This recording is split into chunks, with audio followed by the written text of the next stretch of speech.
friends. Moving on to the next thing on my list, updating my art shop. I know I'm jumping topics, but what can I do? I have many interests. I want to completely update all the products and merch that's on there, for which I need to create a lot of new art and new designs. This was one of the struggles that I had with the shop, was that I wasn't able to constantly create stuff and keep updating the shop. Somewhere I just put too much pressure on myself and stopped creating completely.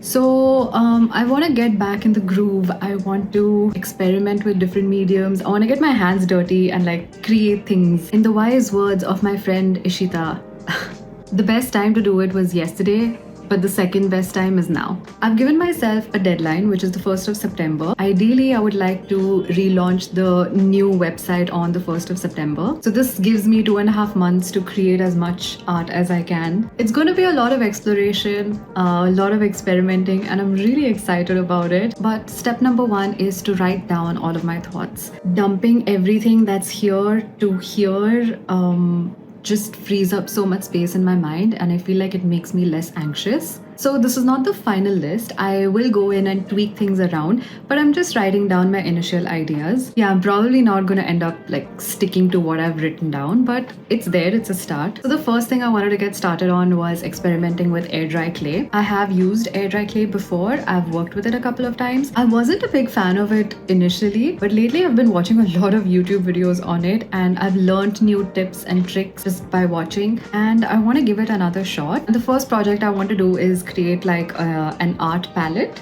So yeah, let's get to making a paint palette out of air dry clay.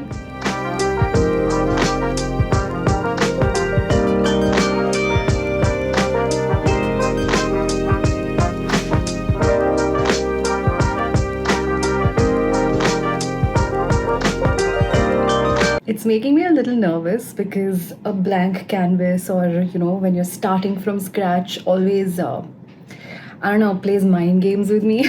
I wonder how it's all going to turn out. I've also mentally prepared myself that whatever I'm making for this video, like even if it's a major fail, I'm still going to put out the video and still going to show you what mess I created. I have my air dry clay, Mont Marte air dry clay. I have this basic pottery tool kit. It has a few of the tools that I'll be using today. I have everything set up. The only thing remaining is for me to get started.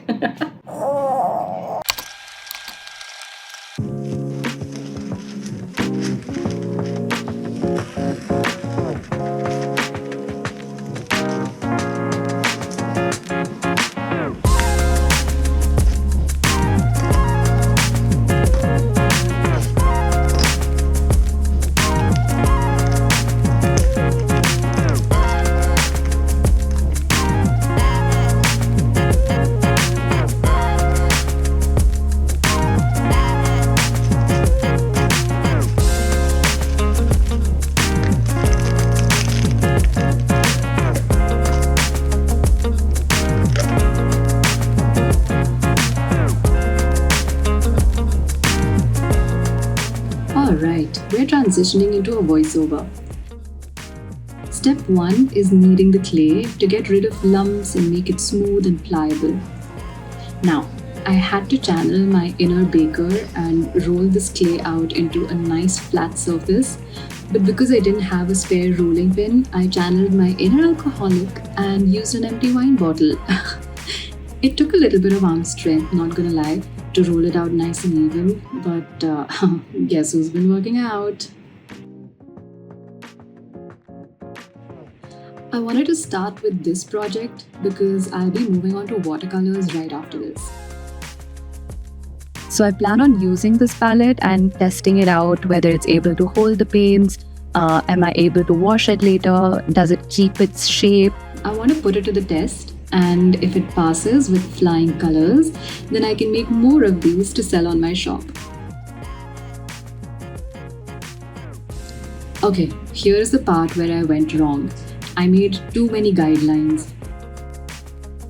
In the finished product, these lines are totally visible because I wasn't able to smooth them out later.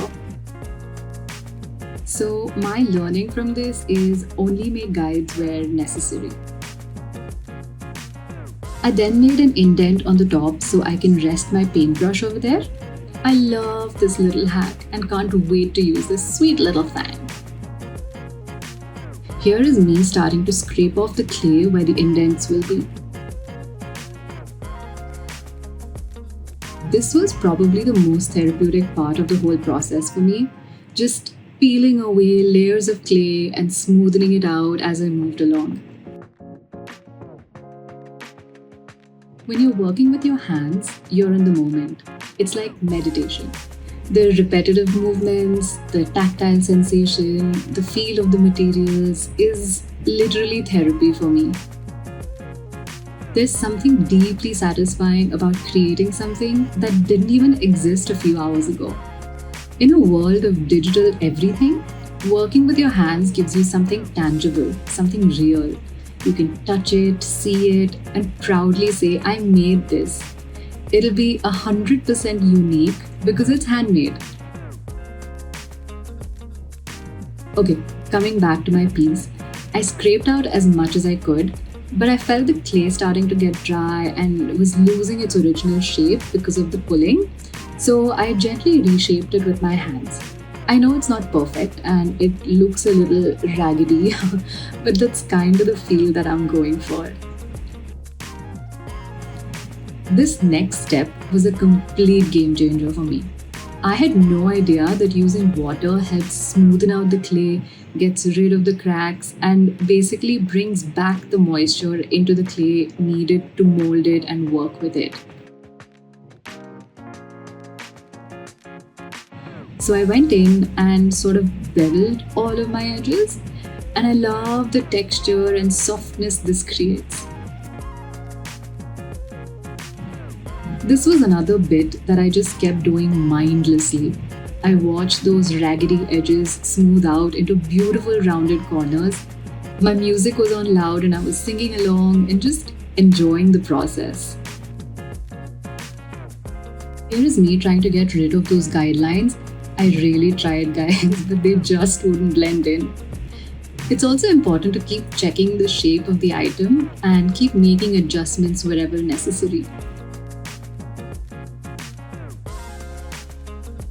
I wasn't going for perfection because, as I mentioned, I love the raw feel of a handmade item. Plus, we'll be sanding the palette later on. Adding water definitely helped with the scraping as well. I worked more on getting the smooth edges and clean lines for my indents.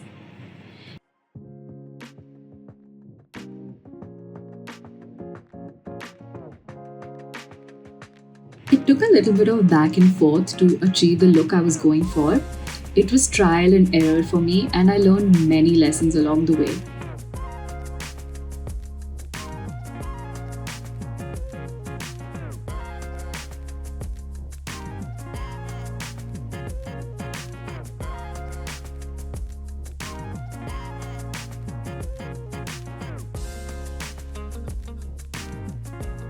Since I had some leftover clay in the open, I decided to make a brush rest out of it. So if I'm using more than one brush, I have a place to rest them to. I didn't really have a plan for this and just sort of winged it along the way. This has room for 2 more brushes to rest on. And somehow the more I worked on it, the more it started looking like bread to me. Maybe I was just hungry, I don't know. And here are the pieces that I created today.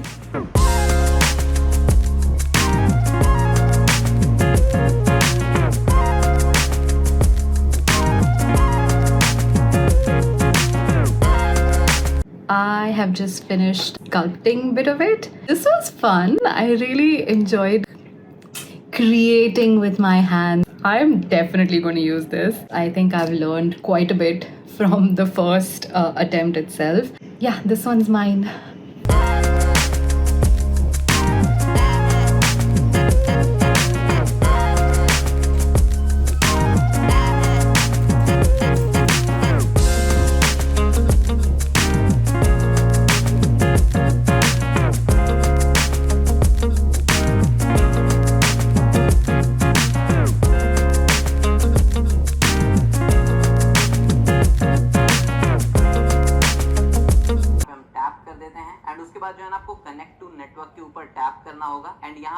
आपका network.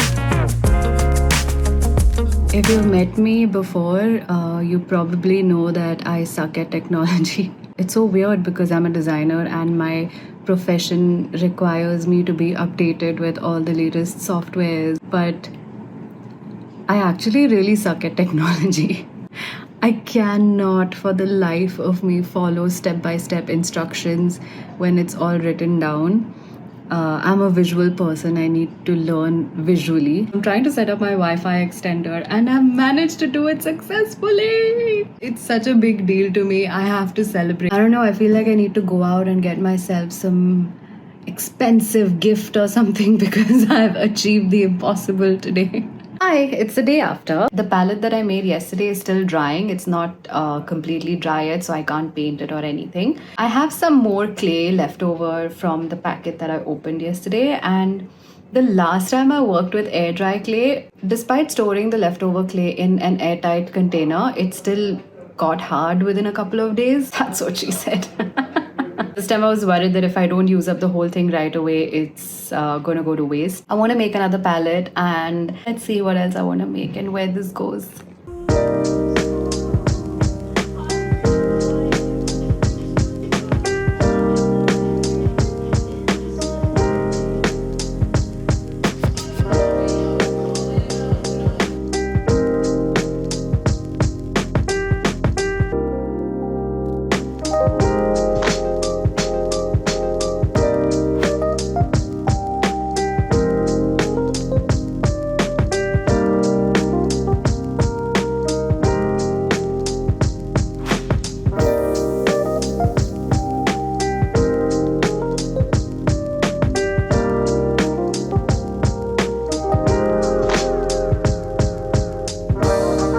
That is it for this episode.